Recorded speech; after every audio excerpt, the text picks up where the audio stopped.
कहा गया है,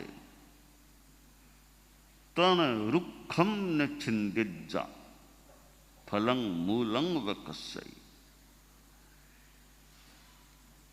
हमारी सृष्टि में जीव जगत भी है और अजीव जगत भी है, जीव राशि और अजीव राशि। हमारी यह दुनिया जीव और अजीव के सिवाय कुछ भी नहीं है।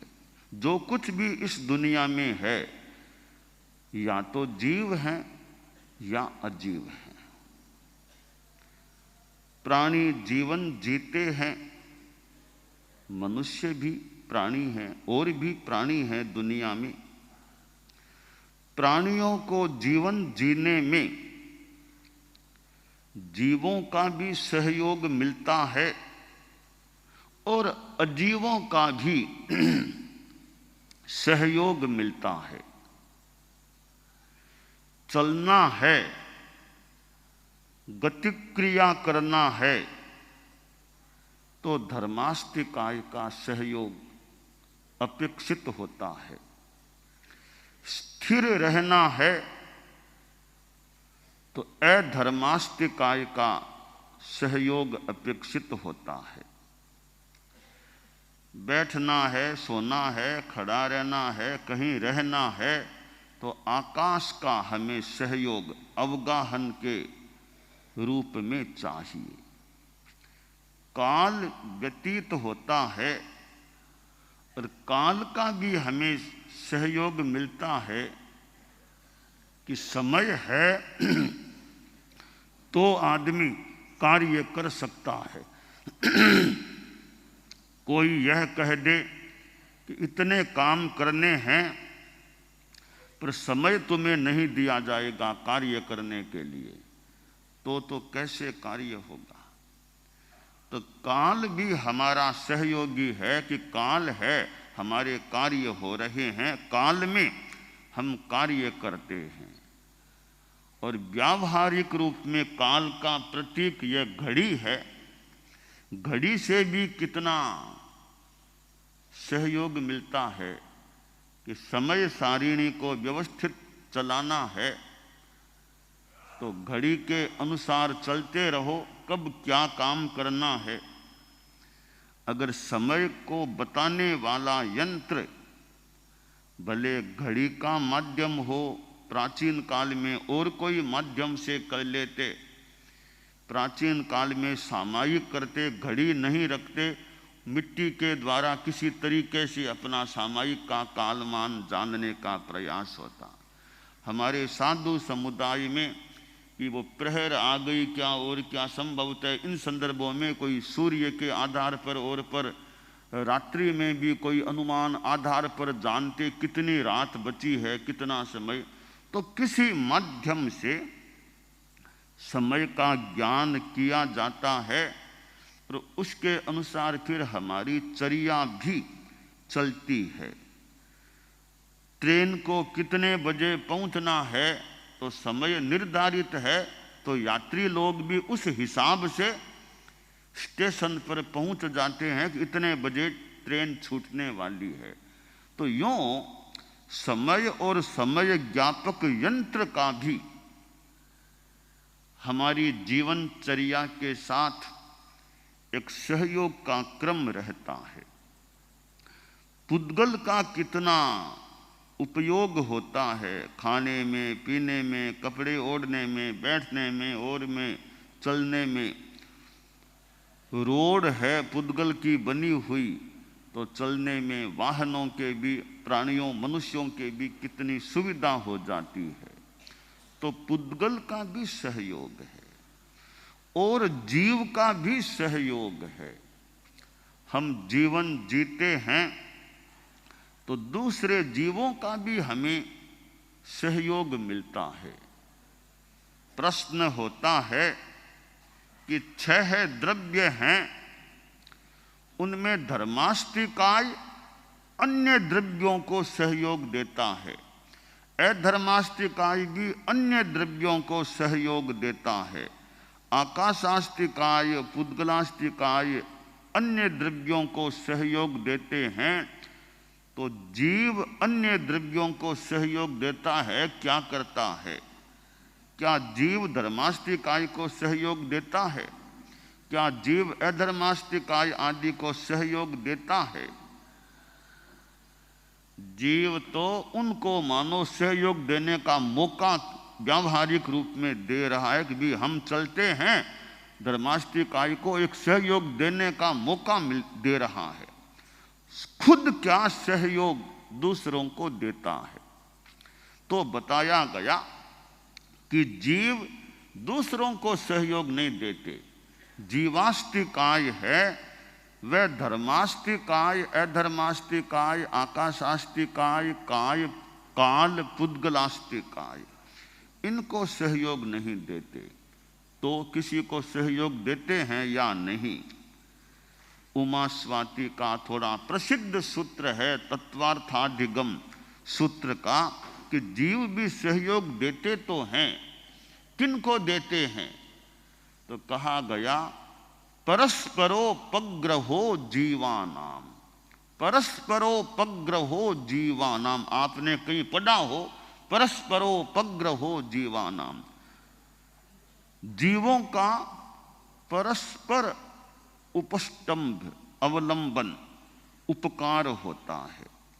दूसरों को सहयोग नहीं देते जीव, आपस में एक दूसरे का सहयोग करते हैं। आपस में कैसे सहयोग करते हैं? देखिए, स्थावर जीव हैं, वे भी हमारे काम आते हैं। हवा चलती है, वैसे वायु का भी एक जीव है, तो हवा से भी कितना सहयोग मिलता है। हवा बिल्कुल बहुत बंद हो जाए गर्मी में तो परेशानी सी लग सकती है, तो हमें हवा का कितना बड़ा सहयोग मिलता है। अग्निकाय, तेजस्काय का कितना सहयोग मिलता है। बहुत सर्दी में कितने लोग आग जला करके तपते हैं, भी ठंड मिट जाए, ताप लग जाए। खाना बनाने और में अग्निकाय का कितना सहयोग। तो तेजस्काय के जीवों का भी सहयोग त्रस्त जीवों को हमको मिल जाता है। और पृथ्वीकाय के जीवों का भी, अपकाय पानी है, अपकाय का कितना बड़ा सहयोग है। पृथिव्याम त्रीणि रत्नानि जलमन्नम सुभाषितम मूढ़ै पाषाण खंडेषु रत्न संज्ञा विधीयते। कि धरती पर 3 रत्न हैं। जलम, पानी एक रत्न है। अन्नम, अनाज भी रत्न है। और सुभाषितम, सुभाषित भी रत्न है। तो प्राणियों का सहयोग प्राणियों को मिलता है। हम पशुओं को देखें, गाय भी मनुष्यों के कितने काम आती है। गाय का दूध मिल जाता है, भैंस का दूध, बकरी का भी दूध, और भी कोई दूध मिल जाए। सवारी करने में भी घोड़े, हाथी ये काम आ जाते हैं। बैलगाड़ी, बैलों का कितना उपयोग, ऊंट गाड़ी, ऊंट का कितना उपयोग होता है। तो प्राणी प्राणियों के काम आते हैं। हम मनुष्यों को भी देखें, मनुष्यों में भी परस्पर सहयोग देखने को मिलता है। वृद्ध लोग हैं, युवा लोग, बच्चे लोग वृद्धों की सेवा कर देते हैं कि वृद्ध को यहाँ से वहाँ कुटीर में भी जाना है, कि चलने में दिक्कत है। कोई छोटा किशोर खंडे का सहारा दे दिया, वृद्ध आदमी थोड़ा आसानी से रास्ता पार कर ले। कोई अचक्षु है, उसको कोई रास्ता पार करा दे। मनुष्य को मनुष्य का सहयोग। और बीमार हैं, डॉक्टर उनका सहयोग कर देते, डॉक्टरों का सहयोग, सेवा, योगदान मिल जाता है। पढ़ाना है, अध्यापक विद्यार्थियों को पढ़ाता है, तो विद्यार्थियों को अध्यापक का योगदान मिलता है। अध्यापक की आजीविका कैसे चले, तो विद्यार्थी या विद्यार्थी के पेरेंट्स की ओर से अध्यापकों को वेतन मिलता है तो उनका काम चलता है। तो परस्पर मनुष्यों का भी उपस्तंभ उपकार का क्रम चलता है। तो प्राणी प्राणी के सहयोगी बन जाते हैं, काम में आ जाते हैं। अनुव्रत उद्बोधन सप्ताह का आज चौथा दिन है। पर्यावरण शुद्धि का विषय है और जैन आगमों में पर्यावरणीय चिंतन क्या है, यह भी एक विषय है। जैन आगमों में भी हम पर्यावरण के संदर्भ में क्या तत्व प्राप्त कर सकते हैं या नहीं कर सकते हैं, कितना कर सकते हैं। डॉक्टर हमारे मुख्य मुनि महावीर हैं, इनका तो यह विषय रहा है जैन आगमों में पर्यावरणीय चिंतन। तो यह पर्यावरण का विषय है, वह आध्यात्मिक शास्त्रों में किसी रूप में उपलब्ध होता है क्या। आगम में कहा गया तन रुखम न छिंदिज्जा, कि पेड़ को मत काटो, वृक्ष को काटो मत।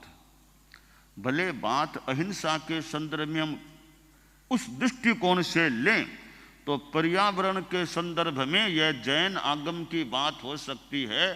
तन रुखम न छिंदिज्जा, आयारों का प्रथम अध्ययन है। अब उसको पढ़े जहां शस्त्र परिज्ञा की बात है, पृथ्वीकाय अपकाय आदि आदि के संदर्भ में हम उसको भी पर्यावरण के साथ किसी प्रकार जोड़ सकते हैं। अहिंसा की जो बात है, संयम की बात है, तप की बात है, वो मूलतः आत्मशुद्धि के लिए, और वैसे उसका दूसरा पक्ष है वो कहीं कहीं पर्यावरण के संदर्भ में भी उपयुक्त उपयोगी हो सकता है। तो पर्यावरण शुद्धि एक पक्ष है। हम अहिंसा संयम और तप पर ध्यान दें कि मैं अहिंसा का प्रयास करूं, संयम की चेतना का विकास करूं और तपह आराधना करूं। दुनिया में पदार्थ हैं उतने ही हैं, कोई पदार्थ बढ़ेगा नहीं मूल तत्व के रूप में, कोई परमाणु बढ़ेगा नहीं और कोई भी परमाणु घटेगा नहीं। इधर एक भी जीव बढ़ेगा नहीं और एक भी जीव घटेगा नहीं, परंतु उपभोक्ता जीवों की तो संख्या शायद कम हो सकती है। तो पदार्थों का यूं खाने पीने आदि में उपयोग करने वाले जीव हैं, उनकी संख्या कम हो सकती है। कैसे कि जितने जीव मोक्ष में जा रहे हैं वे न खाते हैं, न पीते हैं, न कपड़ा ओढ़ते हैं। उपभोक्ता जीवों की संख्या तो कम होती है, वो बढ़ती नहीं। इस मोक्ष के संदर्भ में वो संख्या कम होती रहती है। इतने जीव मोक्ष में गए, इतने उपभोक्ता तो दुनिया में मानो कम हो गए। फिर भी अनंत जीव है तो क्या पार है, क्या कोई फर्क पड़ेगा। परंतु फिर भी एक अपेक्षा से देखें तो जीव घटते बढ़ते नहीं, पर संसारी जीवों की संख्या तो उस संदर्भ में संभवतः घटती जाती है। इधर अव्यवहार राशि से जीव व्यवहार राशि में आते रहते हैं। तो यूं समझें तो फिर वो उपभोक्ता वाले जीव इस रूप में इधर आ गए, तो वो फिर त्रस में आएंगे तो वो खाना पीना करने वाले इस रूप में। यूं एक संदर्भ में शायद यह बात हो जाए कि व्यवहार राशि के जीव तो जितने हैं उतने ही रहते हैं। मोक्ष में चले गए जाते हैं तो अव्यवहार राशि के अक्षय कोष से व्यवहार राशि में उतने जीव इधर व्यवहार राशि में आ जाते हैं। तो यों वो जीव उतने के उतने भी एक अपेक्षा से मान लें तो अनेक कोण हैं बात के। तो आज पर्यावरण शुद्धि की बात, हम संयम पर ध्यान दे लें। पर्यावरण तो प्रासंगिक रूप में भी कहीं हो सकता है, पानी का उपयोग कितना किया जाता है, कहीं अनावश्यक तो पानी का उपयोग नहीं होता है, पानी बह रहा है, बहता जा रहा है, अपकाय के जीव भी तो पानी में। तो पानी का हम संयम करें। आप लोग गृहस्थ हैं, स्नान करने में पानी अनावश्यक तो नहीं लगता है, जितने पानी से स्नान हो सकता है उससे ज़्यादा नए काम में लिया जाए तो पानी का संयम हो गया, अपकाय के जीवों की हिंसा से भी बचाव हो गया। हिंसा से बचाव और संयम दोनों हो गए। तो पानी का हाथ धोना है, हाथ साफ भी होना चाहिए मान लें, तो थोड़े पानी से हाथ साफ हो सकते हैं, तो कोई ज़्यादा तो पानी नहीं बह रहा है। पाँव धोने हैं, थोड़े पानी से मेरे पाँव साफ हो सकते हैं, तो ज़्यादा पानी का उपयोग नहीं होना चाहिए। तो यह अपकाय का संयम, क्योंकि जैन सिद्धांत में पानी को भी सजीव माना गया है। मूलतः पानी सचित्त है, एक बूंद में असंख्य जीव बताए जाते हैं। तो अनावश्यक पानी का व्यय न हो, पानी का हम संयम रखें।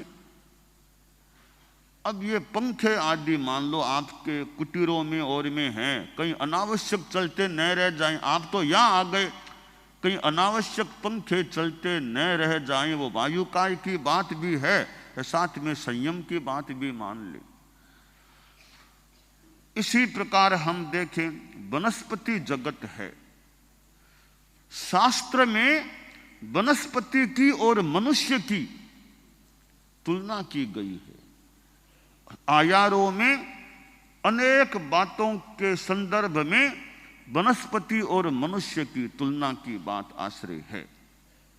तो वनस्पति का भी संयम और अहिंसा। अब दूब है, अब दूब में भी चला जा सकता है, सूखे बिना हरियाली के रास्ते से भी जाया जा सकता है। तो दूब पर पाम क्यों दें, क्यों वनस्पति काय के जीवों की हिंसा हो।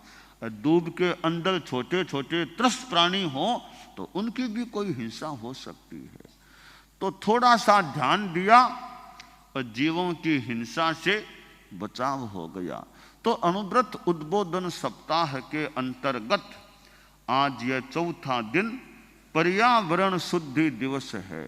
पृथ्वी काय को भी देखें, अनावश्यक मिट्टी को खोदने का अनावश्यक कार्य न हो, पृथ्वी काय के जीवों की हिंसा भी न हो, संयम की बात भी हो सकती है।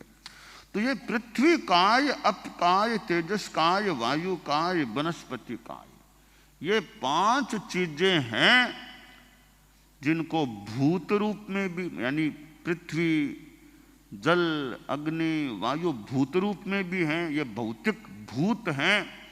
तो जैन सिद्धांत में तो इनको सजीव जीव भी माना गया है। तो आयारों में षड्जीव निकाय के प्रति जो अहिंसा की बात है, संयम की बात है, उसके दूसरे पक्ष में हम कुछ पर्यावरण के संदर्भ में भी उस आयारों के प्रथम अध्ययन को देख लें। और 10वें आलियम का तन रुखम ने छिंदजा, पेड़ मत काटो, एक पर्यावरण के संदर्भ में बात हो सकती है। तो यह अनुव्रत उद्बोधन सप्ताह का चौथा दिन हम अहिंसा, संयम तक इस दिशा में आगे बढ़ें और अपने असंयम से, प्रमाद से पर्यावरण को दूषित न करें, दूषित करने से बचें, यह काम्य हो सकता है।